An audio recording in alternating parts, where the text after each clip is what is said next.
All right, folks. Finally, at the very end of the Electric Tower 2. This is the grand finals. Only here are we going to see someone who got a 9-0, undefeated, maybe gets defeated by the end. But we will find out. We have to take note as well that Casper, the one that's going to go against Sylveon, actually went in for a 2-0 run for the entirety of the top cut. Mm-hmm. Now, I haven't seen the Swiss rounds, but as far as I'm concerned, all the top cut of Casper his are 2-0. Sylveon, whilst not losing a single round, a single set, has had a lot of 2-1s. So that could be a deciding factor. It could very well be in this final best of three to see who takes home the hmm big prize money. But actually, it looks like our games are about ready to start here. So, what do you say we jump in here?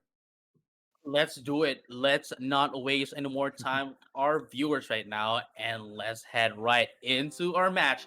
It is going to be SaltySylveon versus Kasper. Let's have a champion time. Kasper brings out the Venusaur and the Groudon, looking to go in for a draw here. Solar Beam, maybe. But for Sylveon, it's going to be the same leads as his game 1 and game number 2 against Susuje. It's going to be the Moltres, Galarian, and the Zacian. So, Groudon Venusaur, I'm surprised we haven't actually seen until this point in the tournament. It's basically a Mhm. replacement for Venusaur Torkoal that we saw a lot in Series Right. 5 and Series 7. It's some people would say a degenerate strategy with super Mhm. fast sleep powders, but it is something that you do have to respect and you do have to plan around, and it does put on a lot of pressure.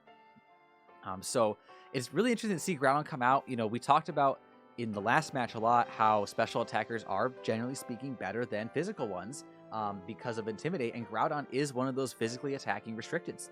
So we'll have to see if, Sylveon, they don't have an Intimidator on their team. If they can somehow slow down this Groudon, that'll be huge. But if Groudon doesn't have a Rock-type move for this Moltres, it's going to be a big problem for it. Right, but let's see though. It is going to be the Dynamax Groudon here. Unfortunately, we won't be seeing the ancient Groudon, the origin Groudon rather. Wait, wasn't? Yeah, ancient Primal. Groudon. That was right. Hmm. I was close. I was close. We won't be seeing the Primal Groudon here, but we are going to be able to see the Dynamax Groudon here. But let's see though. Oh, safety Safety goggles! goggles, Moltres. Safety goggles. Oh my god, that is the item that we have been looking for since earlier. Not only is it not going to work, Focus Sash, Max Airstream going to at least put Venusaur into 1 HP left. Max Quake is not going to hit the monsters, but it's going to hit the Zacian, of course, and it's going to deal a lot of damage. Not quite enough to get the half health, but it's going to boost their special defense. Quite interestingly enough, you- we don't see the precipice blades into the game number 1, of course, because it's currently into Dynamax, but hopefully we get to see the precipice blades You want to quite see that short after. animation, don't you? I do. It's a good animation. I won't lie. But that's safety goggles Moltres is definitely an interesting tech. We saw it have taunt, so I'm not surprised that it has safety goggles on it. And it makes sense as to why you're comfortable just Dynamaxing that in front of a Venusaur. Now, Zacian is going to go for a substitute, being able to soak up another move from this Dynamax Groudon. One thing Groudon does have, going for it really, really well is that it is a ground type which resists steals, one of the few steel resistances in the game.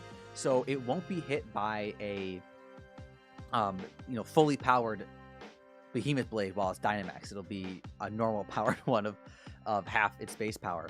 Now, Weather Ball Venusaur is something that's also been trending very, very high, especially on the Sun teams, which is where you mostly see Venusaur, kind of like to live.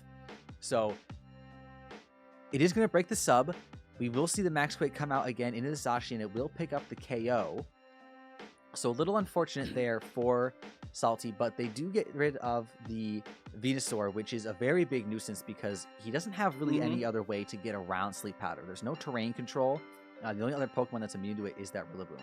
So good pickup there. And again, like I said, I mean, if Groudon doesn't have a Rock-type move, this Moltres is kind of not really scared in front of it, especially if it's at -1 Spidef. Right. Our Feeper right now going to come out, but we also have the Porygon 2 into Kasper. Really? What is the purpose? There's no purpose for that trace. And Fist is the only thing that it could have. But unfortunately, there's no contact moves, so it doesn't really make use of it. But it could be cool. That's true. It could be cool. I don't know if Porygon 2 actually gets any contact moves. Maybe Giga Impact? We've seen that. We have seen Giga Impact Porygon 2. Really interesting turn of events here. But Kasper, I don't... man, Casper's currently looking into the bad side of things right now. As Salty, as you mentioned, if it doesn't have any Rock-type moves, Moltres wouldn't be scared of the Groudon here. Max Darkness is going to come into play, going to deal a lot of damage. Oh, not quite enough. They'll only maybe, I don't know, 20-25% of the HP. Yeah, Porygon 2 with that EV Light being very, very bulky. But I think a double up, should KO it. Close combat will do a lot, but it does survive. If Trick Room does go up, it could be pretty problematic for the for Sylveon, as Urshifu will survive with that Focus Sash. But I'm kind of surprised to see, you're bringing your Water type Urshifu into a Sun Team matchup. That does seem a bit curious. I'm not sure. Maybe Salty felt like their other Pokemon weren't going to be very useful at all. But with how tanky Porygon 2 is and the fact that Sun is up, I don't think an Aqua Jet is going to be able to pick up the KO on it. So now Porygon 2 can just click Recover, and your last turn was basically useless. And Groudon's still at full HP and is now presumably the second fastest thing on the field. A really interesting games. This is quite fitting for a grand finals, really. But one has to be on the losing end. Urshifu, however, gets switched out for the Rillaboom. But how is this going to be of any damage against Kasper? That is the big question. Now that we have the Grassy Surge, is going to heal up not only the Porygon but also the Groudon as well, and not going to be able to heal up our Moltres here. But of course, with the help of that recover, going to be able to recover half its HP percent. Guess it. Oh, it does have a Rock type move, but it never used it against a Moltres. Now that is interesting. Very interesting indeed, but we saw that Moltres kind of didn't really care about that at all. It didn't really mind that at all. I think you're going to need to double up into that slot with your Porygon with something like an Ice Beam or a Thunderbolt in order to KO it. Rock Slide, while it is a great move in VGC, having that chance to flinch and being a spread move, it also does have the unfortunate effect of being a spread move where it does not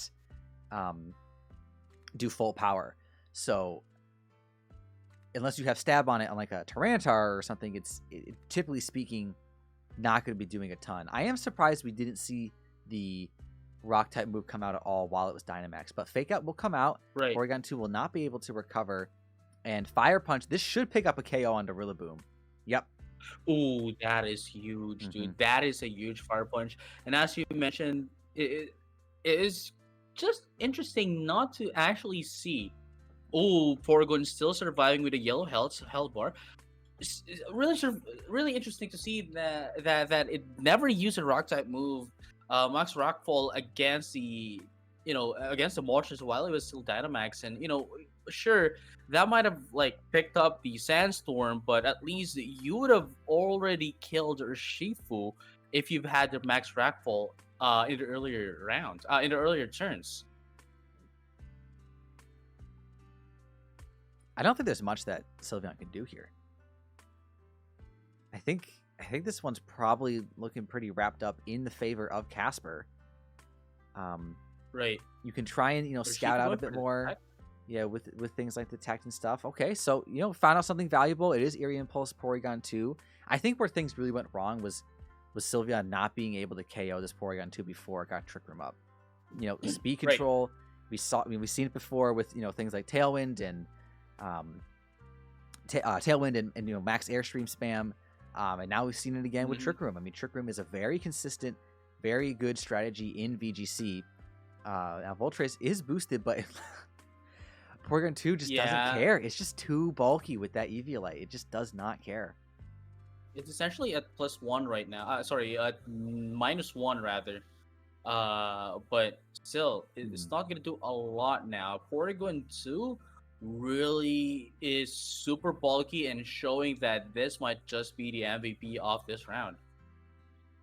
I think it definitely has been the MVP this round. If you get an Aqua Jet crit, maybe you can pick up the KO, but yeah, it's not going to be Not enough. enough as well. Yep, Foul Play will pick up that KO. So Sylveon is learning a lot about this Porygon 2 set. 3 of its moves now. So Right. that is good. And pretty much everything on the Groudon set as well. And you learn a lot about the Venusaur. So there's a lot of information that Sylveon gained from this game 1 that they can then use in that game 2 to then hopefully eke out a win. But honestly, Kasper played really well. I mean, I thought, after going in for that sleep powder, having it not connect, and then Venusaur really, I mean, it was able to break the sub, which was huge, but other than that, Venusaur did nothing. I thought Sylveon was going to maybe run away with the game, but Groudon was like, hey man, I'm still here. You can't ignore me. Interesting, man. This game is, as I mentioned, it's quite notable that Casper never lost a game in any of his set in the top cut. So, interesting play.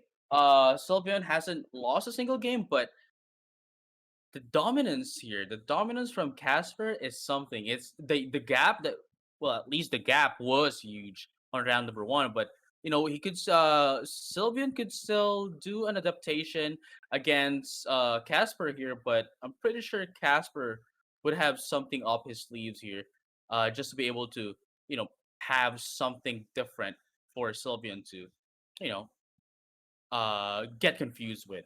Mm-hmm. I think normally if you're Sylveon, you would think, okay, maybe I can go my Colossal mode. Sun will get up. Hmm.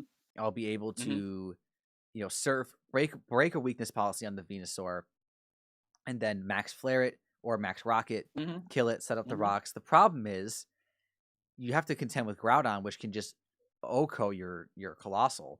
As it looks like game 2 is about to start.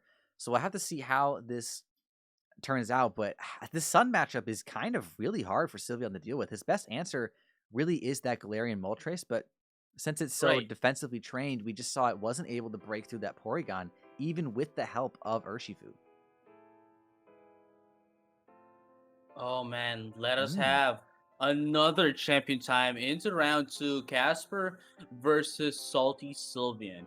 Still the same leads for Sylveon, but for Casper, it's going to be Venusaur and Porygon 2. Now let's see if Sylveon is going to be able to adapt against Casper. Sylveon's in an interesting spot because you could honestly nasty plot here and probably not take much damage. I mean, you'd have to get max oozed Ice Beam to really be at risk. You can also taunt. Casper doesn't know that you have taunt on Moltres, which would really slow him down, which I think is what you're going to go for. Yeah, protect for the sleep powder. But Right. yeah, Sylveon, I guess it just depends on how much you fear the Trick Room, but it looks like they do fear the Trick Room enough to go for that taunt, and they are going to prevent it from going up, at least for a couple turns. The problem is, do you have the damage to, take out this Porygon 2? That is true. And seeing how it was superbly bulky in the earlier game definitely means that it should be the priority, but at the same time, you can't just dismiss the other Pokemon at the side of Casper. So not only do you have this huge wall of a problem, but you also have, these attackers as additional problems to that of the Porygon 2. But let's see though, Porygon 2 is going to get switched out, going to go in for the Groudon, just being able to set up. Oh, oh wow, going to be able to set up the what was it, drought here, just so Venusaur could just go on ham. Now, ooh, that is quite a huge prediction from Sylveon. Knowing that Casper would be able to sleep powder that Moltres, just because that he knows that he already has the safety goggles, basically made Sylveon have the safe switch into the Riboom. That was for a second. I thought that Casper was gonna Weather Ball into the Zacian slot because it would be a Fire type move. So that would have been a huge read. But he did opt for the Sleep Powder to try and put it, have it go night for now. But this Moltres is boosted up. It is now +2. It will drop Special Defense. And Groudon doesn't really want to use a max ground type move into either of these Pokemon because it's not going to affect the Moltres at all, and Rillaboom resists it. So you're in a pretty decent spot. However, Venusaur is really fast right now under the sun, and it could go for something like a max ooze into that Rillaboom slot, and that would be a pretty big problem. Let's see who Kasper decides to Dynamax on their side of the field. I think it's going to still be the Groudon. I'd like to believe it is going to be the Groudon Dynamax. We are going to see the actual size of the Groudon, which we've seen in Jirachi Wishmaker. but it is the Dynamax form, apparently. But we're going to see the Grassy Glide here doing quite a bit of damage to the Groudon, considering the fact that it is super effective hit. It's not a lot, but it is something to think about. But look at this right now. Gets the attack into the Rillaboom, super effective hit. But Max Darkness is what's going to happen. It's going to deal a lot of damage into that Groudon, almost going to KO it as well, reducing its special defense. We'll have to see what move the Groudon goes for here. But, it's White Herb. Very interesting. Okay, so it's going to go for a Max Rockfall into the Moltres. That won't KO, but it will reset the weather. So Venusaur is no longer the fastest thing on the field. Very interesting. That's a strange play because now you activate Berserk. It's a +3 Moltres, and you break your Venusaur Sash. And you get rid of the sun. So now you can just max Airstream and Grassy Glide. Okay, no, Venusaur will get back to its Sash range because of the grassy terrain. But, I mean, you could honestly just Grassy Glide and max Air the Venusaur slot, or just ignore it completely. Like, you don't really need to target into that too much. That is bad. That's a really curious play. Yeah, I don't think that was the play for Kasper. I think he wanted to go for that Max Rockfall, just to be able to KO that Moltres. But quite unfortunately, number one, it's not even going to be affected by the Sandstorm thanks to the safety goggles. Number two, as you mentioned, is going to remove that sun's a drought.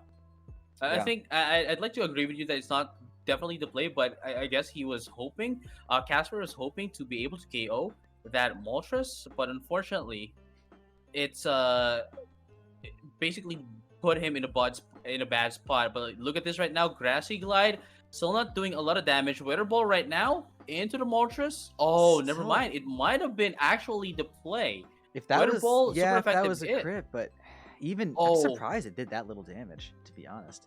Right. That was actually I didn't think about that, changing Weather Ball to a rock type, but it still did nothing. I mean, this Moltres just doesn't care about taking damage. It's just like, hey man, right, I'm just gonna boost up and just Venusaur's gone now. I mean, you can switch Groudon back in, and you get Porygon 2 in a pretty good spot. Porygon 2 is in a good spot here. I do like that switch for the Groudon. Like, yes, you lose your Dynamax, but it was going to go down that turn anyways unless you guarded. So you get Porygon 2 in a good spot here where now the Moltres can't taunt it because it's in Dynamax form, and you can't undo Dynamax. So you're in a pretty decent spot to get Trick Room up. Presumably, you just protect on the Groudon, and then that way you get Trick Room up. Trick Room in. Yeah, and then, I mean, you still have to contend with Grassy Glide, but you're in a better fighting position than you were before. Let's see what's going to be the answer of Kasper here. Looking pretty bad right now. Sylveon looking like they want to take advantage of this, and they should. They Hmm. should take advantage of this positioning of Casper. But let's see if and only if Porygon 2 is going to be able to survive this +3 hit into that of the max darkness, then they Does would be able to not. set up the Trick Room, but it did not. That's a not a great loss. You really wanted that speed control. And Groudon will go for Fire Punch, so Rillaboom will go down here, but this Moltres is still boosted up beyond belief. It's +1 speed, +3 special attack. I mean, now it can just click Fiery Wrath, and everything's going to fall over in front of it. Plus, you still have a Zacian in the back. Your restricted is still full HP. Right. I mean, Groudon could definitely want to KO this Zacian, but only if it's going to be faster. But now we are going to see Charizard, my boy. That is a Pokemon that we haven't really seen too much of. I mean, Series 5, we saw it a good bit. Series 4 as well. And you know, before that, particularly once it got its Gigantamax form. But Series 6, it was surprisingly absent, even though it was actually a pretty favorable time for it to come out. And then Series 7, it was... You know, it's a strong powerhouse. It does a lot of damage in the sun with solar power and like a life orb, but it's also pretty frail. And being 4 times weak to anything is never good. So I have to see, you know, it could be Choice Scarf Charizard here. It's just, I just don't know if it's going to be enough. I mean, this Moltres is just going to do a huge amount of damage. Groudon does go for Protect, so we'll survive the turn. Even with a Heat Wave here, even with what do you call this? Even with Solar Power Life Orb into that of the Charizard, I don't think it's still enough to actually God. Oh, never mind what I was and that's what I'm saying. Charizard just is not, it's not bulky at all. It has no defensive stats at all. It's super frail. I mean, granted, it's a +3 Moltres, but still, I mean, you would think, you would hope that without the plus, even with the plus stages, I think that would have still been a 1 KO coming from a Moltres. Potentially. We are gonna see SaltySylveon be able to take game 2 off of Casper. So we will see. Essentially, it's a best of 1 now. Right. For the players. This is interesting, my friend. But it's great for the viewers. It's great for the viewers. Definitely interesting. Just because of the fact that this is the first time that Kasper is actually going to go in for a game number 3 throughout the duration of the top cut, at least. And Sylveon just being able to adapt pretty well against Kasper is something that we should look forward to. But Kasper, I think that switch into the lead was the start of the demise of that round for him. We could potentially see the same leads as Kasper did on round number 1. That of being correct me if I'm wrong, but it's the Venusaur and the Groudon. That was a very strong lead against Sylveon, but I don't know. What do you think? I think that is probably the way, because the problem is just the taunt. The taunt just shut down Porygon so hard, and he wasn't able. They weren't able to get speed control at all throughout the entire match. And Venusaur wasn't able to sleep powder anything. You know, we saw that Zacian Protect and then switch into the Rillaboom, which is immune to those powder moves, being a grass type. So it was just, you know, we got a bunch of damage in the Groudon. He boosted up with a Nasty Plot. I think, you know, while Sylveon needs to prevent the Trick Room from going up, Kasper needs to prevent the Moltres from getting boosted up. Right. And, now we are now into the final round, final game, final set. Let us have a champion time. Now, what I do think here, the win con for Kasper is that if Kasper would be able to set up the Trick Room while the Moltres is around, like, you know, 51% to 100% before the Berserk actually activates, then definitely Kasper would be able to get in the Trick Room and could just wipe Sylveon again, like they did on game number 1. But that is only the case if and only if Moltres wouldn't be dropped down to half health or less before that happens. We saw that Berserker ability, as you mentioned, come in, I would say pretty handily. I think that Charizard probably would have went down to a +2, but being +3 just ensured the Charizard went down. It ensured that the Porygon 2 went down to that max darkness. So we did see Berserk come in very, very huge. As we will see the Dragapult this time Dynamax. We did see that it doesn't have any protecting moves. It does have Max Geyser because it has that Surf. So it could potentially reset the weather here, which would be, I would say, somewhat problematic for Kasper, at least for this turn. He could reset the weather, get rain up. Fire-type moves are less effective.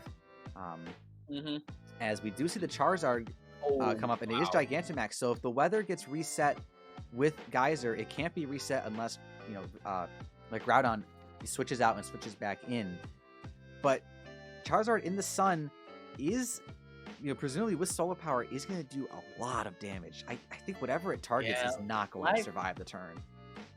Life Orb plus weather plus solar power, that is quite a scary Charizard.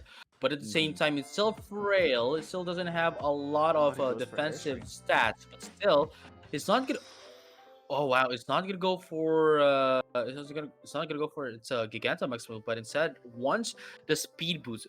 So definitely the play here for Kasper is no longer for the it's no longer the Trick Room. That's for sure. But now Kasper wants to battle Sylveon in a speed battle.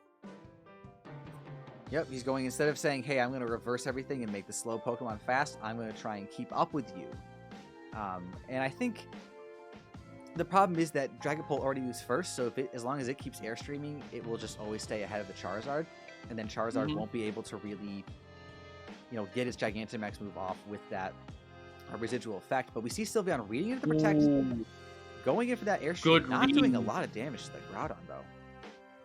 Still a good read, though. Gets into +2 now. Now Kasper is ahead. Sylveon is ahead of 1 speed into that of the Moltres.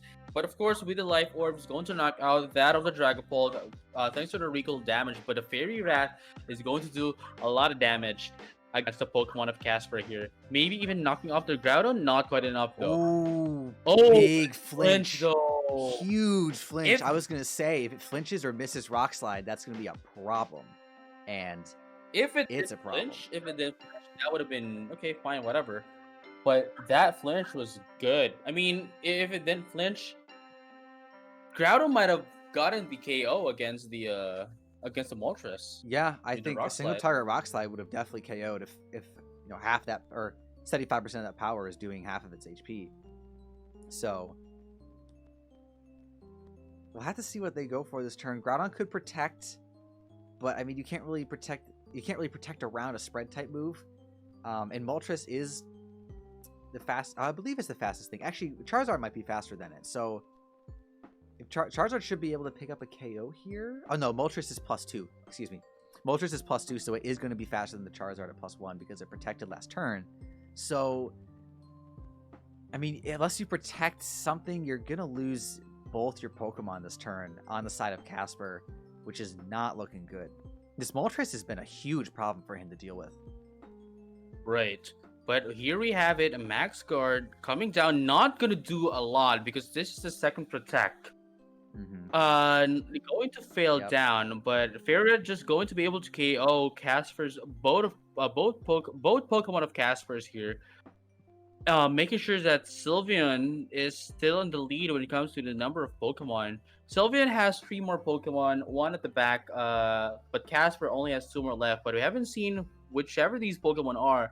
But whoever these are, though, there's going to be a lot of possible outcomes. But if Porygon 2 could be able to, like, okay, here's the thing, right? If Porygon 2 would be able to Trick Room here, then definitely Venusaur would be the fastest Pokemon right now. Would be able to immediately counter the Moltres and that of the Zacian. And would be able to make a lot of damage with the Porygon 2 as well. So I guess that is the win con right now. He might have tried to catch up with the speed, but unfortunately that didn't work. Not the Zacian rather, but the Rillaboom. But now that the other Pokemon, the opposing Pokemon is now the fastest Pokemon, he could just turn it around. This is basically a fail safe situation. If he wouldn't be able to like catch up, then he could still turn it around. He could. He's gonna need, I think, a crit here to KO this Moltres. I think correctly targeting the Moltres slot, because if that thing taunts or KOs one of these Pokemon, it's probably over. And I do like what Sylveon did here, saying, I'm gonna break your Sash with Rillaboom. I'm +3. Not +3. I have excuse me, Air Slash and +1 from Berserk. So I'm gonna be able to just KO your Venusaur, and now it's Porygon 2 versus the world. And unfortunately, I think the world might win this one. Right. That is, Kasper had a good run, had a very good 2-0 run against the entire games of the Top Cup, but quite unfortunately, it is going to be Sylveon making sure that Kasper goes home salty. I do like the taunt coming out here, though. I think, again, Sylveon is saying, hey, I'm going to make sure that I win this game.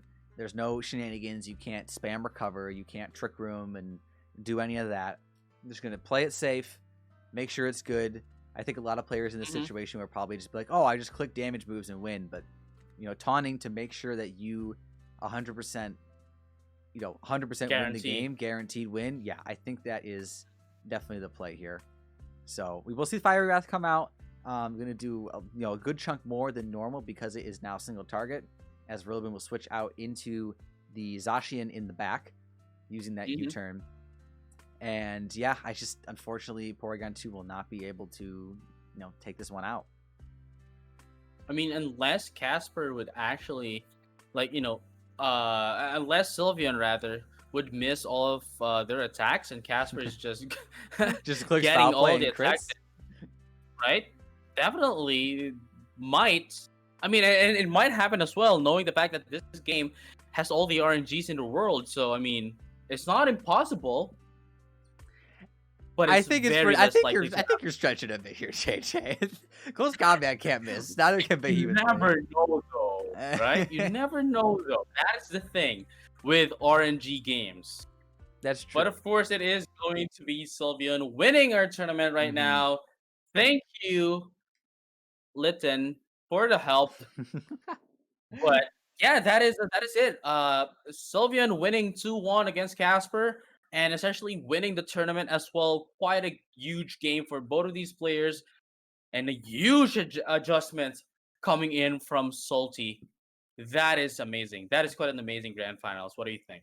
I think so too. I'm honestly super happy I got to watch those games. That was incredible, and huge congratulations to Kasper. I think their team was definitely interesting. We hadn't seen any other teams like that in the tournament so far, so that was really great to sort of see something besides Tornadus and Kyogre. And then Aldrich, we're watching. Yeah. We're watching you. But also, I mean, Sylveon proving to be just insanely dominant, not dropping a single set. 10-0. Yeah, 10-0. Absolutely bonkers record. Went 6-0 in Swiss, which are all best of 3 rounds, and then goes 4-0 in Top Cut to win the whole thing. I mean, that's honestly pretty crazy. That's a very hard feat. I mean, that's a lot of Pokemon. We've seen a lot of Worlds competitors that has at least 1 loss, 2 losses before they get into Top Cut. But even and I'm not degrading the tournament, but even if this is just a small tournament, which we would like to at least try to get bigger and bigger as it goes, it's still quite a hard feat to actually do, not losing a single set. Yeah, especially since we had about mid-40s in terms of players show up for this. Going through Swiss, excuse me, it wasn't like there was 10 people in the tournament and it was fairly easy to get into Top Cut. It was definitely a bit of a struggle to get into this. So big shouts to Sylveon. I think they played great. Game 2 kind of got away from them, but game 1 got away from them, but game 2 they adapted really well. The taunt just completely threw off Kasper's game plan, and Sylveon was just able to bring it back. Yeah, it just threw off everything, and then Moltres in game 3 just decided to never die and take no damage from anything and win. That is true. And dude, this has been quite a ride. Yeah, it has been quite a ride. This is quite a very good game, very good tournament. I get to see more of this, and I hope to help you with more of your tournaments. If we are Absolutely. going to see Feeper's Electric Tower Tree, again, I have been your caster. I am JJ, and with me is not Feeper, and we'll see you guys maybe on the next tournament.